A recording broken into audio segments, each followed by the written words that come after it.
We're breaking down anything and everything Utica City FC related. This is the Keeper's Corner podcast with your hosts, Matt Sterling and Brandon Brooks. Let's get into it.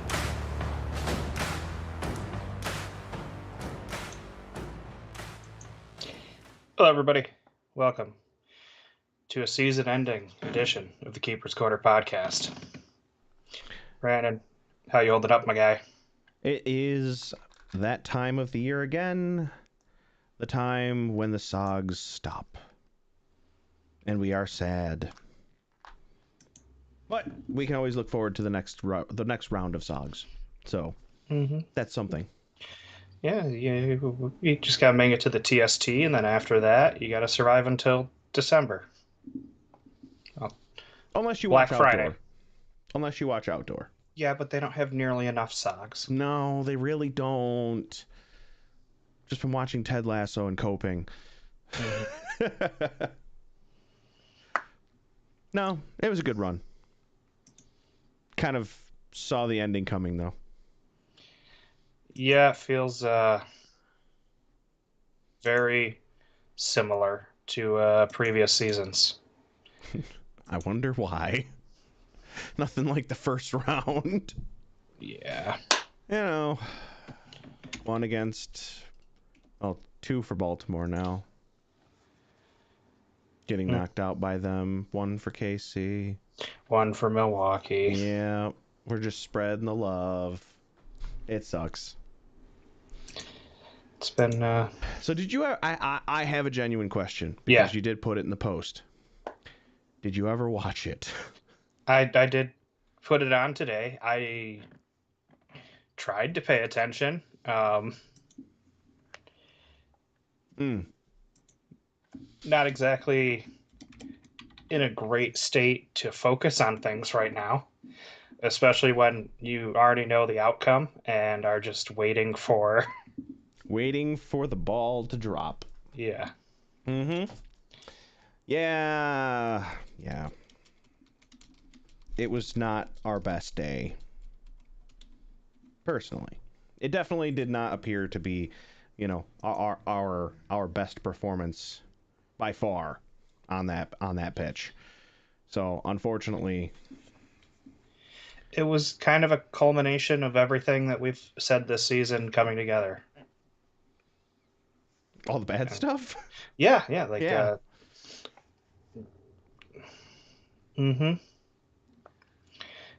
there was a 6-2 loss to the Blast. They already took 5 of 6 from us in the regular season. Yep. I'll say this. Well, we'll get this out of the way first. Brandon, we made our final predictions. And yeah, we sure did. After finishing the regular season tied, clean sweep for me in the first round of the playoffs. Listen, I went the optimistic route. You went the realistic route. Clean sweep. There is no ties to be had here. No, there is not. Nope. It ended.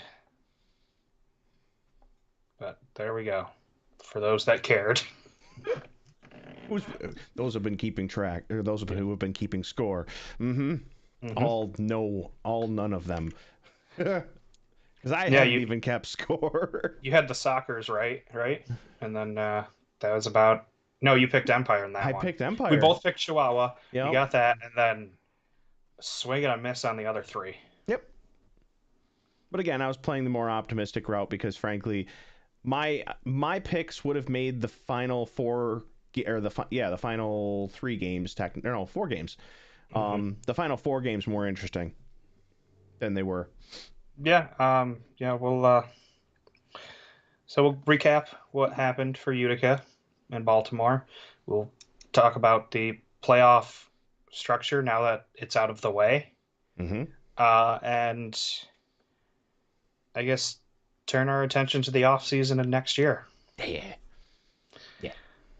So, Brandon, for one last time for the 2024-2025 season, Do you have a stat that tells the story?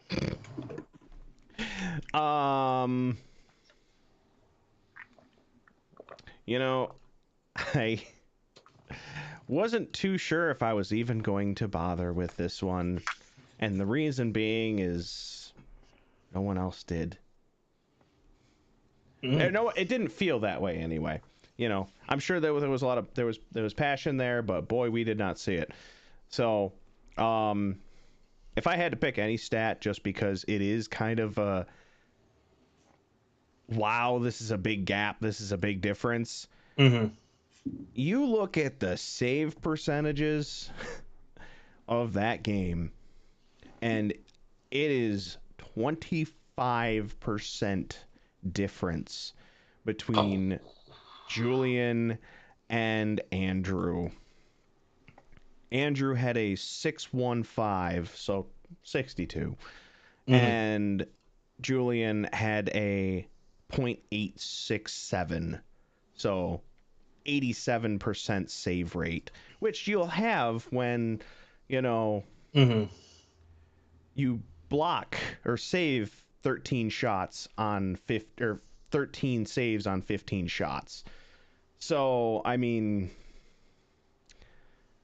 yeah, goalkeeping, as they say, was a big factor in this game because Julian kept him out.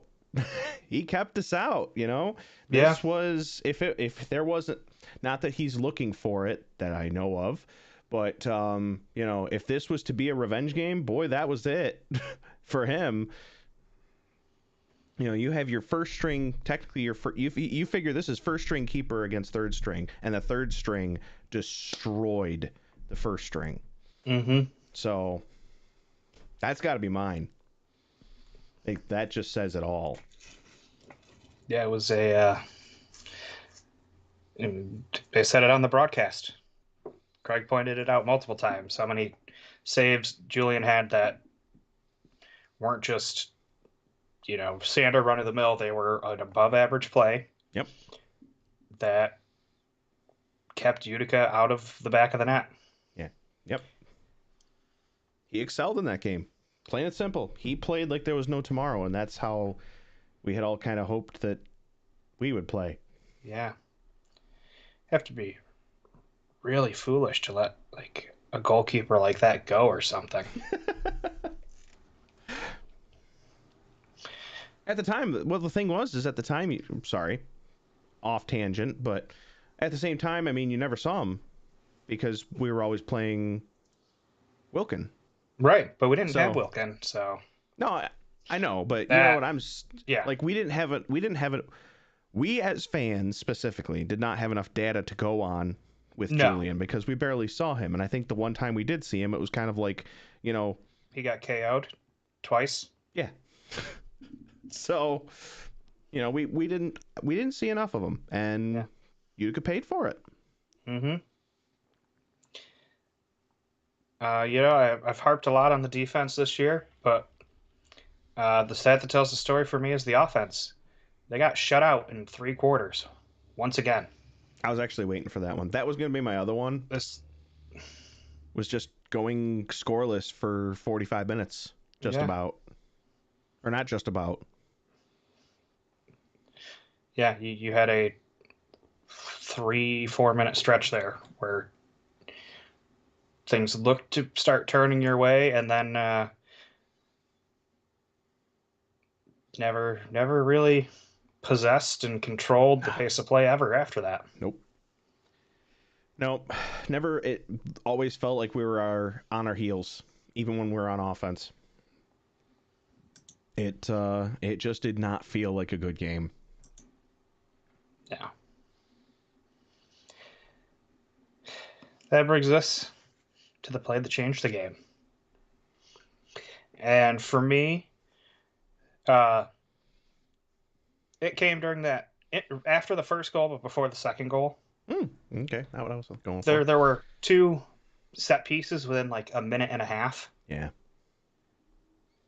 and at neither time did Utica call a timeout to draw up a play. And they were both very run of the mill, let's just tee it off and take a shot. Yeah. They were uninspired. They failed. And right there, it's like, oh, we're just not going to do anything here. Yeah, the passion did not it did not feel like there was passion on that field during that game.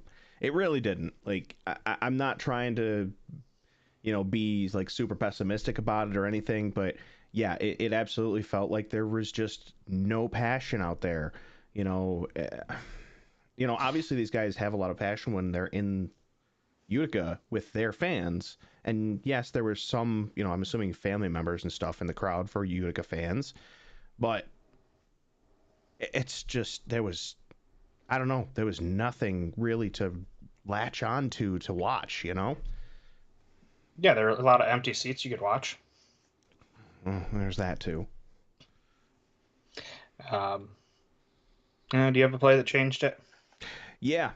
What changed it for me and what basically told me that this was going downhill was when we didn't hold them in the second quarter. The fact that we let that late goal go in, that told me what direction this game was going in. You mean the goal that was on a set play from the top of the arc where they called a timeout, drew something up, and it converted? They didn't call a timeout. Didn't they? No, they were talking about. I'm sorry, that was the later one that they talked about calling a timeout, and then they did. Yeah, I was gonna say that the only timeout that Baltimore called was in the fourth. So, but yeah, no, Baltimore, that this was the I believe that this goal was the wall that they've been doing, setting up their three attackers in front and then they split Yeah, they off. did like a zigzaggy thing and laid Yes. it out. Yeah, they did a little misdirection to get the defense looking in multiple ways, and then found the open guy and took advantage. Yep, that's the second time they've used that play on us successfully. Like it's a good play. I mean, And I get I think on the goal cam you could see two of our defenders were basically screening Coughlin at that point. yeah, they had no yeah, it was I think Vinny was part of that.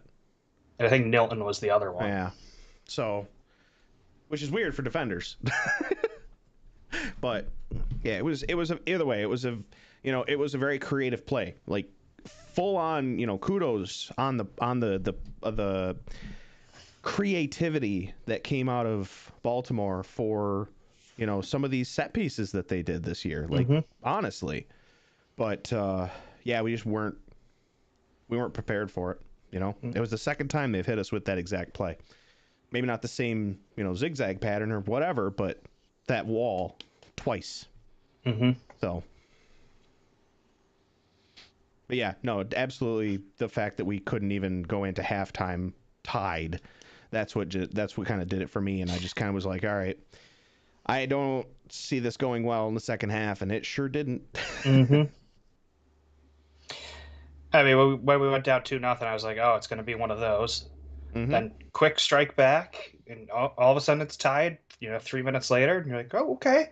They do have a little fight, and yeah, that dagger right before the half. Yep, took the wind right out of the sails. Mm-hmm. We've seen that a couple times for Utica go their way and against them this season. Oh yeah, yep. Like goals in the final minute of halves have been killer. Yes. We've given them up at the very end of the last half. Yeah. And also, right before halftime. So. Mm-hmm. All right, so let's talk about what needs to change moving forward. Because the season's over. There's no more games to play. Mm-hmm. Where do things change at this point? So I'm going to start out at the top. Mm-hmm. I'm going to say this right now. Coaching staff should not change. I think that, I know some people will be upset that, we didn't get any further than first round, but I think Everton has been doing a good job. My biggest thing is the roster. We need a stable roster. Mm-hmm. We don't need... I've said this... I think I've said it on here even. I just don't remember, but I've said this plenty of times. I would take somebody next season who is maybe higher up on the food chain, a pretty good player, but not like stellar star power ridiculousness. Yeah. Oh, but they're here every single week, all 24 games, and they're present and they're playing. I will take them over Calvin any day. He was great when he was here, but that's the key, when he was here. And unfortunately, the thing is that injury for him this year, it's still holding him out of the Kings League. Yeah. Like, so even if there wasn't this other opportunity, Yep. he wouldn't be playing. Right. But it sucks knowing that if he's healthy, the Kings League probably takes him away at the most important time of the year either way. Yeah, I was going to say he still wouldn't be playing. Like, I know I talked about it with you. I'm assuming it's in Brazilian dollars or whatever their currency is. But the budget for the team is 100 million, and there's only like 7 players on the roster, or 10, something like 10 players on the roster. Yeah. So, yeah. Says what kind of money they can throw around. Yeah. What's the president, the streamer guy for CS:GO was one of the most watched streamers in the world as of like 2022, 2021, somewhere in there. I don't watch CS:GO. Neither do I. Although I did watch Kelvin playing it. He was streaming it a few days ago. Well, not a few days ago. I saw his Instagram story of him playing it. Yeah, I've seen him play a little bit. I didn't know he did that. So that was kind of cool to see. Oh, if you can't,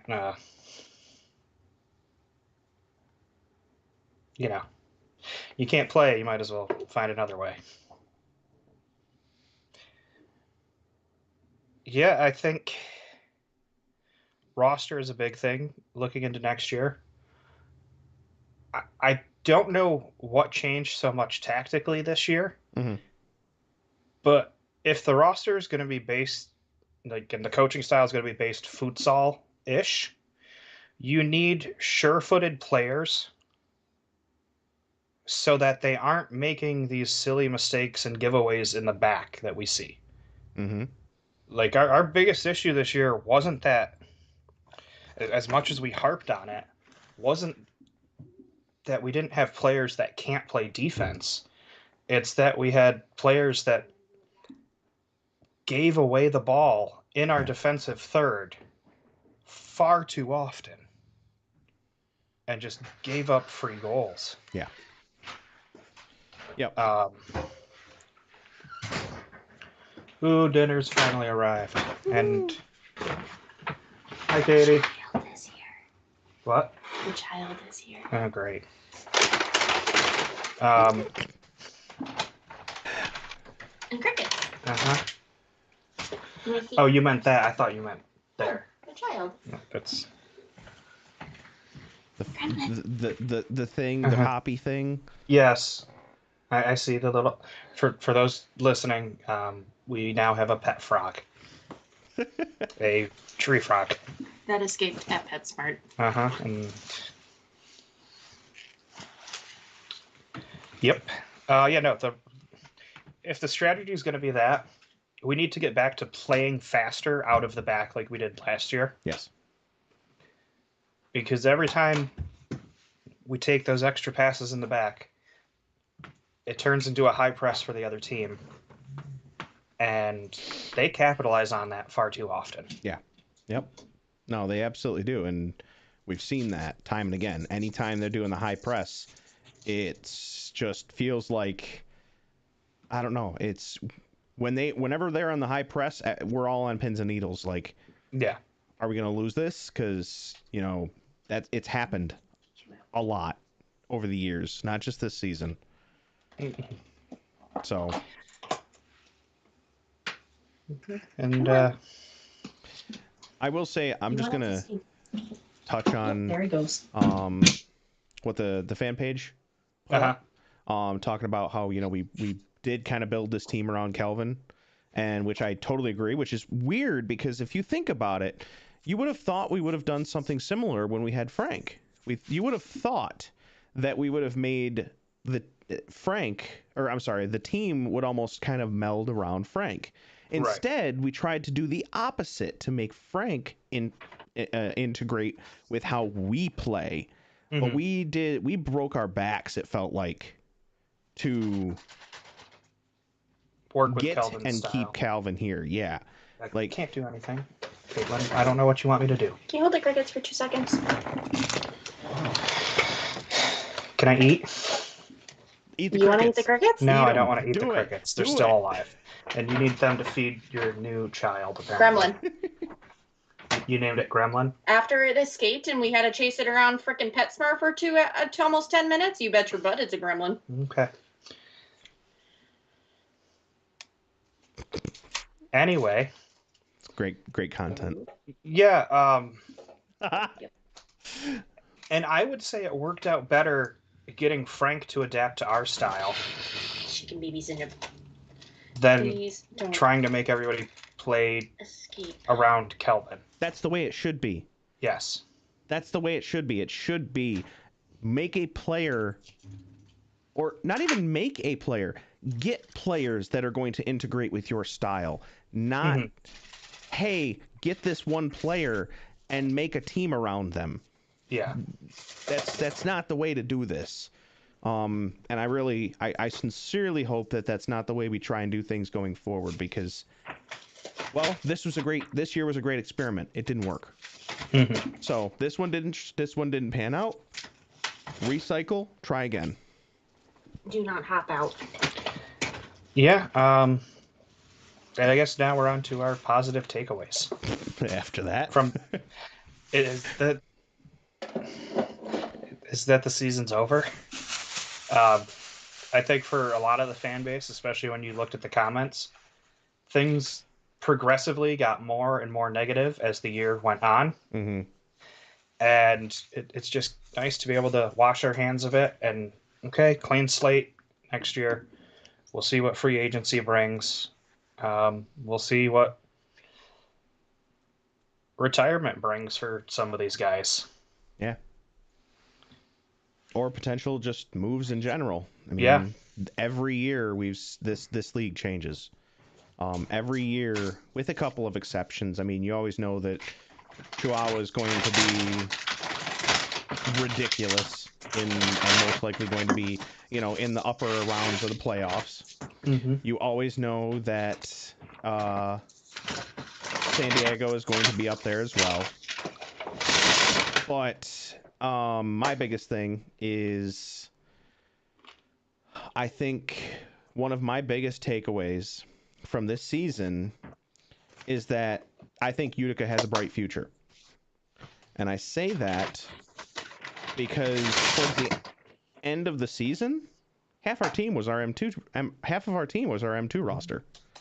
So the fact that our M2 roster was able to come up and play like they did tells me that we are going to, once they fully become integrated with just our roster, I mean, we've got a lot of young stars that are on their way up, and I'm looking forward to seeing what they do in the next year or two. Like, I mean, you look at Rashad Amati, you look at Manny Silva. We didn't see, he wasn't on our team, but Maldini, him coming up from Krasnik, because it still counts. He just was on Harrisburg. Kyle Gangrich, like Mohamed Hamada. We've got a lot of good talent on the way up that I am looking forward to seeing what more we see going forward. So a lot of them just have a really bright future, I think. And I really hope it's with Utica. I hope that we're not just having them on Krasnik just so they get scouted by other M1 teams. Yeah. Yeah, there seems to be good talent there. Just have to hope that it's a balanced talent. Yes. But that puts an end to this 6-2 end to Utica. Let's quickly talk on the playoff format. And well, there's a few people in our chat, and you and me and Kate's here, and you got Michelle at your house. So depending on the time of the game, that is almost as many people as were in the arena. Yep. Even for the actual San Diego games, there was Yeah. not that many people there. No. So the box for the attendance, because the tickets were, you can only buy a day pass and not individual games. Yeah. So attendance for game would be the same as the next one. And I saw the number, and it was under 6,000 for 3 days.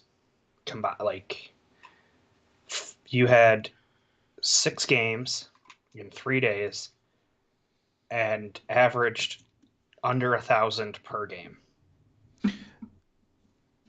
That is an utter failure. Yeah, it was not the way to do it.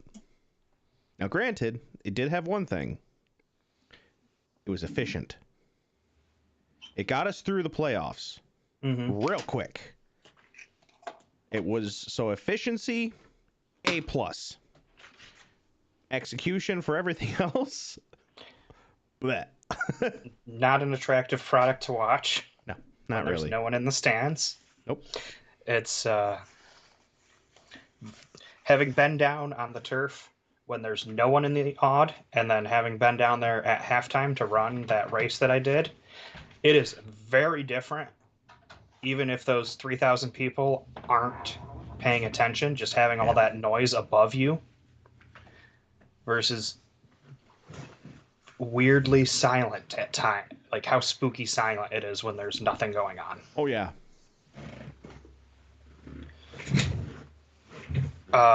We know that San Diego footed the bill for a lot of things. Yep, they did. I think that money would have been better spent not painting the penalty areas white. Oh, So ugly. it's so hard to look at. It's an eyesore. And it looks like they got the same kind of turf that Utica has. Mm-hmm. The difference is that Utica's turf spent time over in Nexus getting run on and broken in. Yes. Whereas this didn't have nearly as much time. So, like they mentioned on the broadcast, it was a little bit slower because everything's still fairly new. Yeah. Now, the maybe that's why some of the turf for us just looks different, because you've seen on the broadcast, and that our logo just looks so different. Maybe that's actually the reason, is because the other parts of it were run on and those weren't, or if they were refinished or something. Right. But that makes a lot more sense why those look so different. Yeah, and well, they got the nets in. That was nice. Yes. Instead of taking out the LEDs every couple minutes. And hey, those were fun targets, apparently, from the looks of it. And I don't believe the drone was used. I never saw it once. No. So thankfully. Now, granted, I didn't watch every single game, but I did watch a good sample set, and I never saw it. Mm-hmm. So, yeah, I was all good there. And they shook up the announcing. Yes. It wasn't just, the two guys there from San Diego all the time. Now, granted, it wasn't much of a variety, but I mean, at least you had sprinkles of different things in there. Had Philly coming out, which was awesome. Yeah. So you had a little bit, and I was all for that. Yeah, but production-wise, looked very good. Mm-hmm. As I would expect from them. Attendance, I really hope they don't do this again.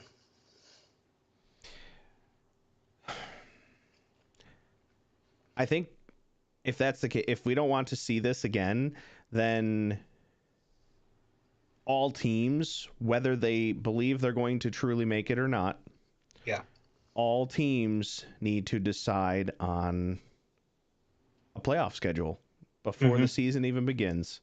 Be like, if all goes according to plan, or even if it doesn't, leave some room for some room for error or whatever. Yeah. But these are the dates we're looking at for your playoff games. If you make it, keep these in mind. So I think that's what's going to help us move back to the old way, where we can actually support our teams in the playoffs versus this. Again, this one was super efficient. We didn't have to worry about arena availability, nothing. And that was a problem last year. It was a problem that we were a big part of that problem last year. Yeah. So they were trying something new. Fans didn't like it, but it was efficient as heck, and let's never do it again. I have some French fries at the moment. I have mealworms. That's great. Yeah, I mean, the attendance for Utica's game is listed at 1,000. Yeah. Whereas they put Utica against Kansas City on a Monday night, which everyone complains, oh, you can't get anyone in attendance on a Monday night. Well, this is a Saturday night. They got 1,000. Yeah. Saturday afternoon, evening, whatever, 5 o'clock out there. And then on a Monday night in Utica, we'll get 2,800, 3,000 people. Yeah. Yeah, I mean, people come out for these games. Like, yeah, according to last year, it was 2,800 for that Monday night game for the playoffs against Kansas City. I mean, we don't care what day of the week it is. We're coming out and we're watching soccer. Like, this community, this area has taken to this sport. Yeah, very, very much so. Now we have San Diego and Chihuahua in the championship. San Diego took the first game.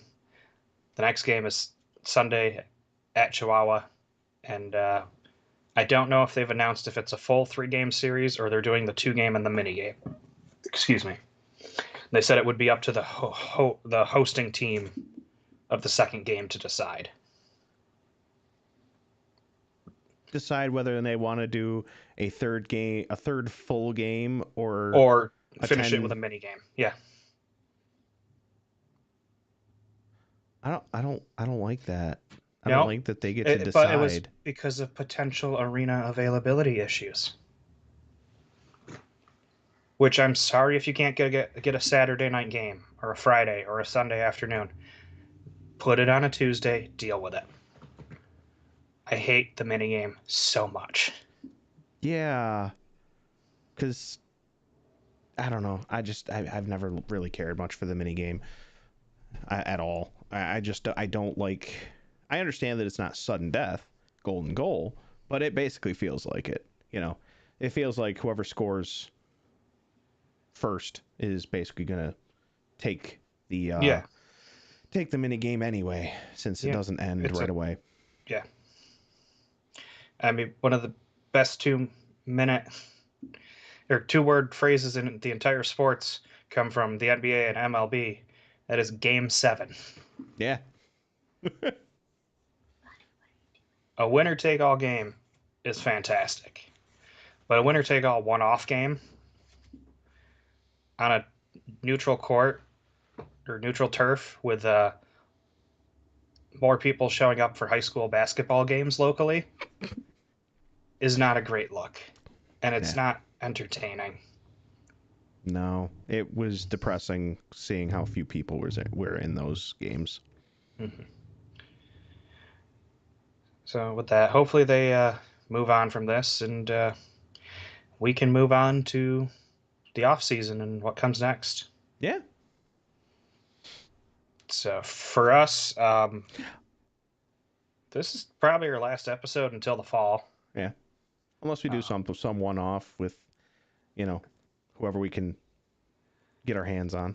Like, yeah, I've had a couple conversations already, and I also have some interesting things that I've been told that I can't Off the share. record, yeah. That I'm very excited for in the off season, and I'm curious to see how they pan out for next year.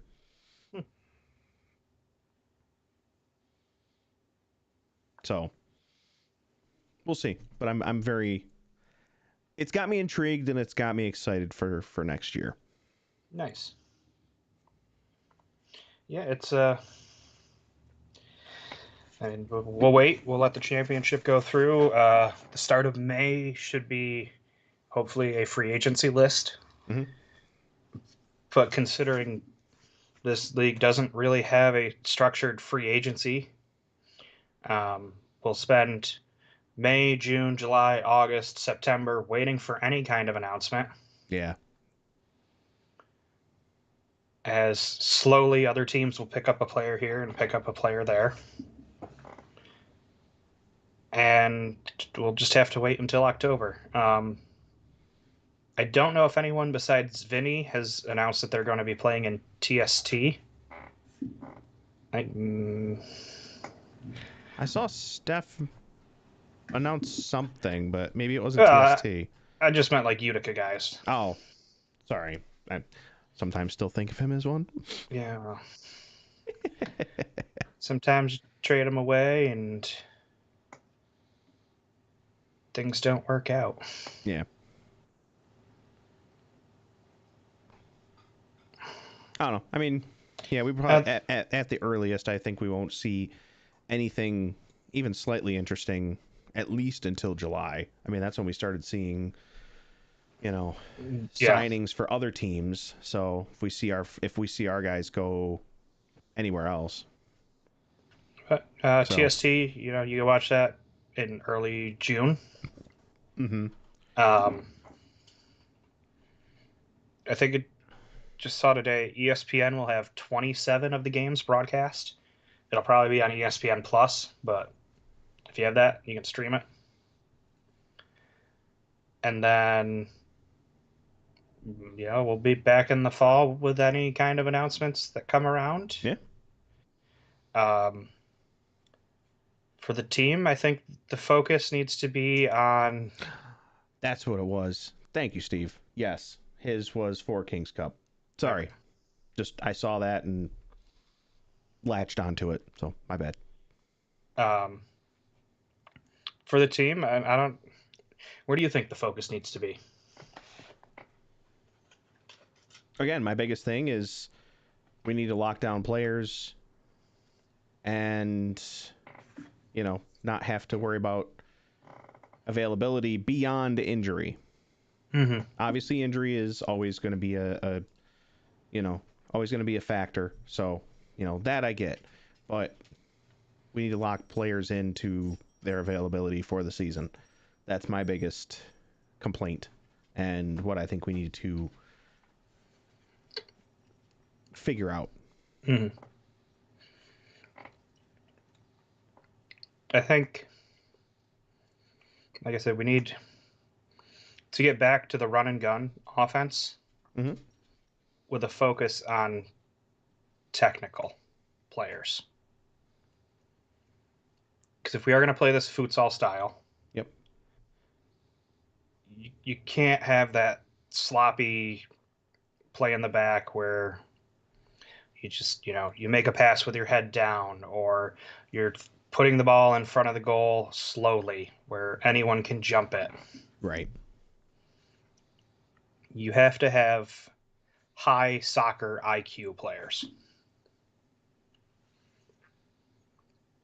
And there does need to be a replacement for Kelvin. Nilton, I'm going to quote friend of the show, Phil Levanco here, had the quietest 25-goal season, potentially of all time.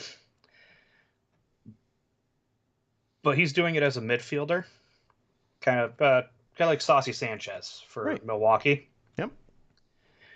Which you're going to play him differently than you would a target forward that's going to sit in and around the box and draw double teams and, kind of like Vinny does, play with his back to the goal. Yeah. You need a guy that can do that at just a slightly higher level than what we got from Vinny this year. Agreed. Yes. I do think that. I think that. Yeah, I think we do need that just a little bit more, basically. Um, the offense fell off a little bit, but not a ton from the year before. Mm-hmm. The defense was about the same, minimally better. I was going to say it was a little better. And we could have, who knows, we could have seen more. With Niamsi coming into the picture, we just didn't get to see much of him. Yeah. And we lost Jace Berger, and there are guys all around the roster with question marks heading into the offseason. Yeah. Vinny's getting up there in age. Nelly is old enough to be grandfathers for some of the guys on the team and breaking their way into the league.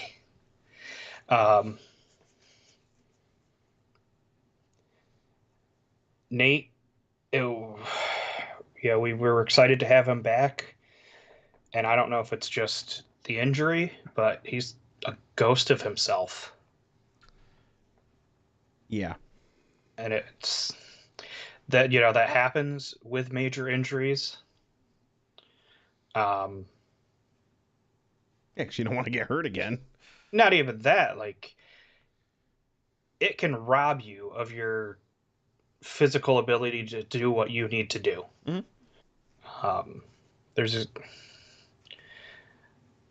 I'll just, for my fellow Yankees fans, since it's baseball season, back in 2019, they signed this guy named DJ LeMahieu. And he came over, and he had 2 all-star level seasons, got a big contract deal, like 6 years, $16 million a year, and then just immediately started picking up injuries. Mm-hmm. And one of the big ones was where he fouled the ball off his toe on his plant foot, and he went from hitting around 300, which is almost unheard of in today's baseball. Yep. To barely being able to hit 200, and then there was a hip injury, and then another foot injury, and that's just it sapped him of his ability to put any power behind his swing. Yes. Yep. And to stand the way that he needs to, so it's leads to other injuries, and it's something that is an unfortunate side effect of major surgery. Nope, absolutely. It is. And, that's the side that a lot of people don't necessarily think about or see is just, yes, there's the injury and there's the recovery, but it doesn't really just end there, No.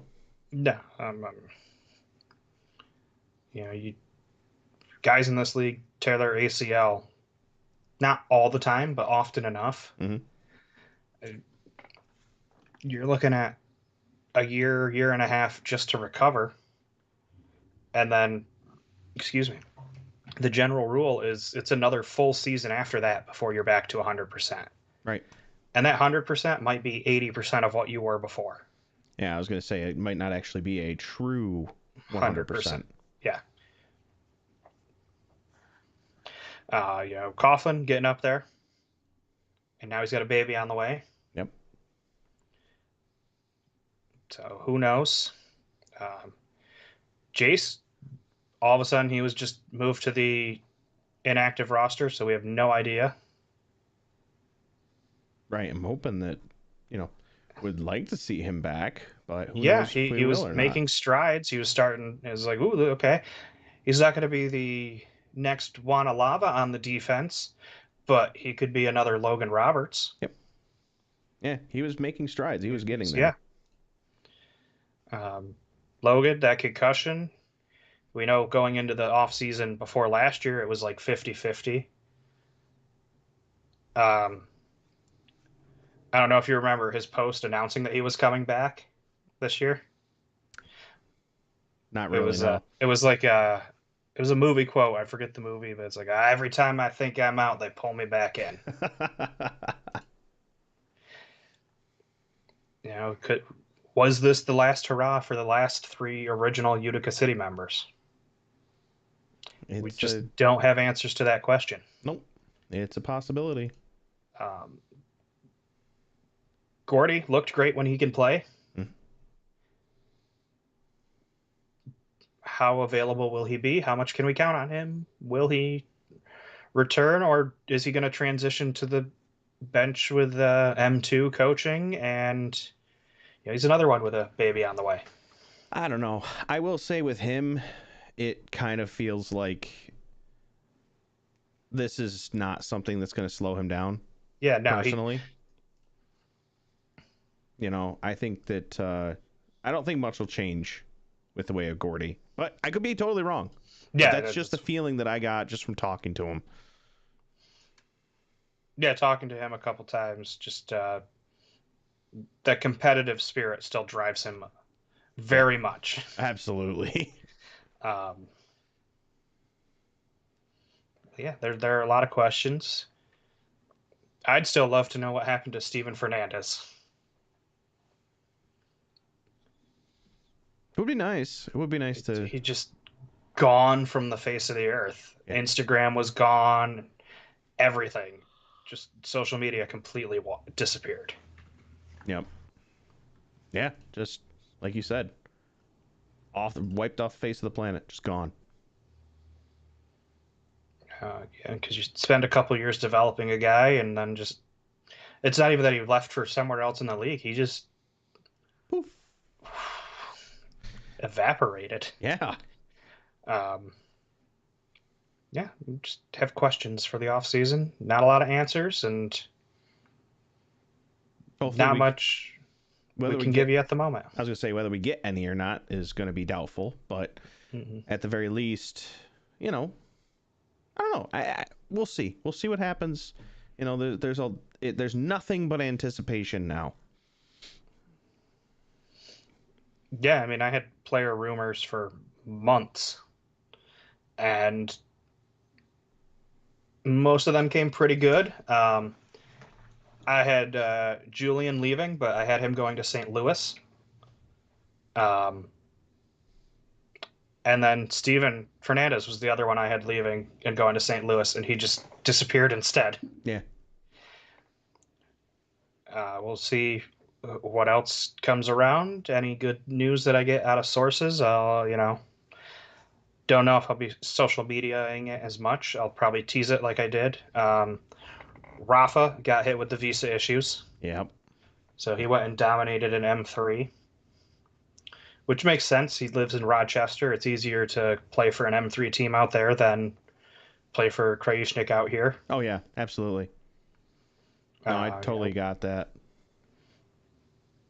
Curvin got a year, or at least part of a season of experience at M2. Who knows if he'll ever get brought up to M1, if visa issues will... I mean, heck, visa issues are going to affect the championship series because a bunch of Utica's guys can't, or not Utica, a bunch of San Diego guys can't travel. And, excuse me, they've had the Franken Sockers play down there the last 2 times they went during the season. Yeah, that's a good way of putting it. Mm-hmm. Yeah, I mean, visas play so much of a role in this league that it's crazy to really think about. Like, I get why you want to expand into Mexico as a market from a potential for, it's a big soccer culture. Oh, yeah. It makes a lot of sense to try to expand there. But you can't even get guys that live in this country legally the work visas to work for the team that they sign with, because the league has struggled so much with stability that it's not seen as a professional league by the government. Right. So it's kind of a, you know, cut off your nose to spite your face situation. Yes. But there's always questions of expansion. I don't even care at this point. Just can we get some stability without losing another team That's what for I was another year? actually gonna say. Is much more. I would much rather have stability over expansion right now, and I think we really need that.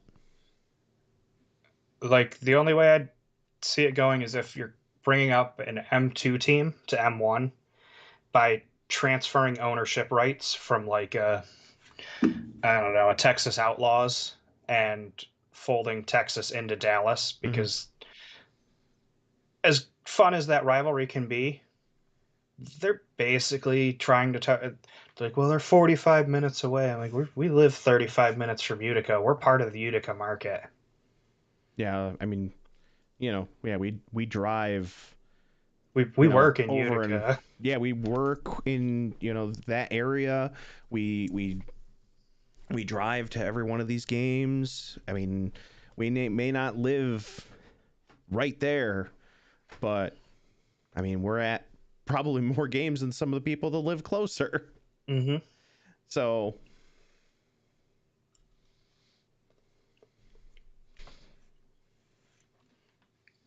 I think ultimately teams need to suck it up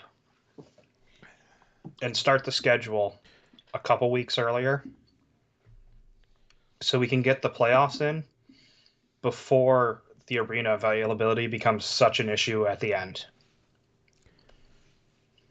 I mean, we definitely had a more condensed season this year. Not just because, we didn't even play our first home game until the end of December, but um, you know, I just I feel like we should be starting in November versus not even really starting the season till December. Yeah, like I'd love to know why the boards couldn't get put in over the summer last year for Utica. Reasons. Yeah, that's really is. There's reasons I don't know 'em. I'd love to know. I'm sure it had to do with like the construction company schedule and when they could get in and blah blah blah because it's a European company and Um, international work visas and all that. But yeah, it I'm sure took a lot of 3 weeks those. from the arena, and I'd love to see more Sunday afternoon games. Yep. The attendance is generally better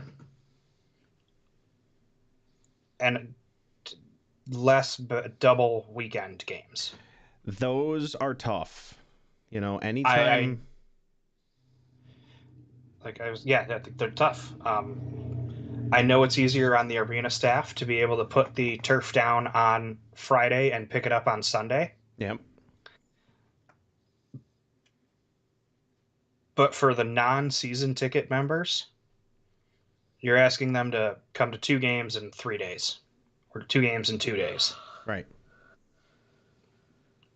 And even for the season ticket member holders, that's not always an easy thing to do. Yeah, it's easy to give up one day on your weekend than it is to give up 2 days or a Friday night and a Sunday, and just hopefully without the 3 week construction, they'll be able to spread them out, get us a couple more Sunday games. Right. Yeah, I obviously I don't necessarily see the doubleheader weekends going away. But having less of them would be nice because that way, I mean, I know for a fact that for us, I mean, if we had a doubleheader weekend, probably half the time this season, we went to one but not the other, Mm-hmm. and we just watched it from home, just because we just had stuff to do.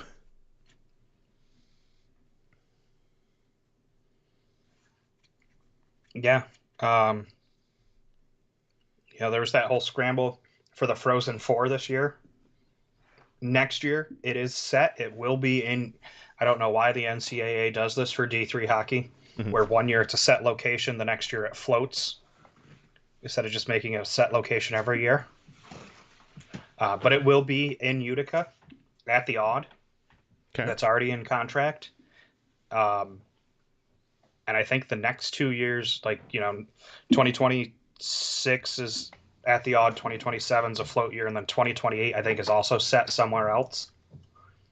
But we can assume that because of when that will be, Utica's last home game will be not the last week of the season. Like they will finish the season on the road. Yeah. Which is fine. I mean, it Yep. is what it is. But it's nice to know, hey, we have something going on this weekend. We can't do it. Right. Instead of all of a sudden being like, yeah, we got to find out a way to put 4 hockey teams in here for 3 games, around 2 soccer games. Because I'm sure that split the crowd quite a bit. Yeah. Yeah, what are you going to go watch if you're just a Utica sports fan in general? The soccer team that's got playing a regular season game, or the college hockey team playing in the national semifinals and then national finals and losing in overtime for the championship? Like, Yeah, it was definitely sounded like a. It definitely sounded like it was a very exciting game, to say the least, compared to what else was going on at the time. Yeah, if you're a sports fan in general, you're picking the national titles for whatever. Yeah.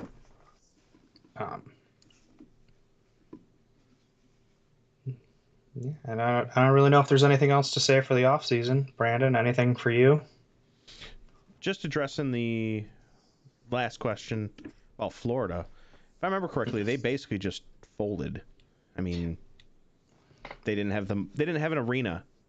Yeah, they folded. They blamed it on the arena prices going up, which, to be fair, the ABA or the G League team that played in that arena also moved after the same season. Right. So that I'm sure played a role. But they also had nobody in attendance ever. Yeah. So if the prices are going up and you don't have money coming in, you don't have money coming in anyway, you can't really exist. Yeah. So it's basically kind of like what we saw for the playoffs. Mm-hmm. Not many people, and then the arena that, well, obviously the a little bit different because for here, obviously the arena that they were at just wasn't going to work anymore. Yeah. Basically, because of costs. So yeah, it was just unfortunate, but that's what it was. So at least that's what it publicly was. We don't know if there's anything else. Yeah. Yeah, so that's the off season. That's the 2024-2025 season in a nutshell. Yep, that's a wrap. Thank you for following along with us for another year. Crossed 100 episodes. It was our 5th season covering the team. The move to the live stream was permanent. We were able to get in the All-Star game live after a game, which I think was a fantastic thing. And that was so much fun. Yeah. Love to do more. Sorry? I was just going to say, I'd love to do more like that if given the opportunity. Yeah. No, I was just going to say, thank everybody for listening and supporting us and coming to say hi and things like that. It's that kind of stuff that, it keeps us going. I mean, it's the motivating factor that, people come in to chat and talk, or just know that people are listening, and it makes us want to provide a better product. So it's that driving force that's constantly pushing us forward. So we can't thank you all enough. Yeah. Give us a like, give us a follow, give us a subscribe. Tell your friends, make them do it.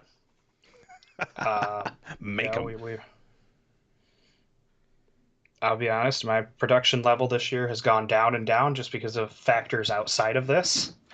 But yeah, I mean, there's a lot of work behind the scenes that goes into getting this done every week. And that's unfortunately why we had to miss a couple weeks this year. Yep. I promise not to get new internet next year. And I'll keep my stuff up to date so that my camera actually is, well, actually, next year will be different because we won't have Skype. That's what we're doing. We have been doing this stuff on, and Skype is gone. Gone. Yeah. We'll have to figure. Well, I believe I have the way to do it. We'll just have to test it out and make sure it works and get it set up on the streaming platform. Yeah. So changes incoming for next year. Oh, I do.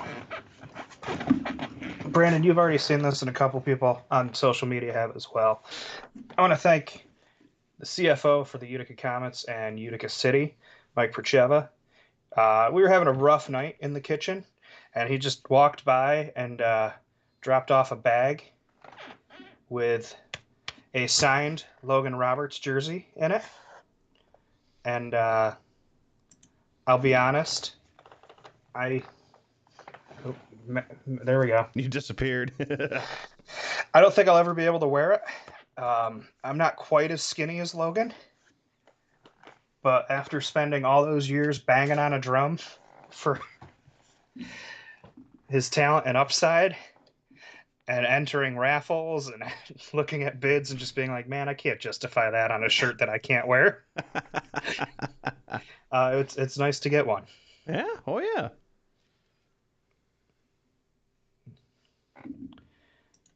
So, for the last time this season, I'm Matt. He's Brandon. You gonna hit your button? No, I wasn't. No, I was. All right. I didn't know if you had to get in one last SOGs. No, not this time. I haven't even been using the button. I've been just saying it. I know. Mainly because I don't remember what button it is. Well, until next time, folks, go Utica. We'll see you next year.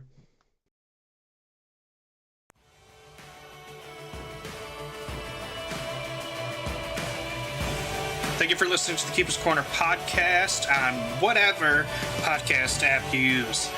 Please make sure to hit that subscribe button so you never miss an episode. If you'd like to interact with us, you can find us on Facebook, Instagram, Threads, and Twitter or X, whatever you prefer to call it. We have a TeePublic shop where you can get UCFC player swag or help support the podcast. Thank you. We appreciate it. And one last thing, go Utica City.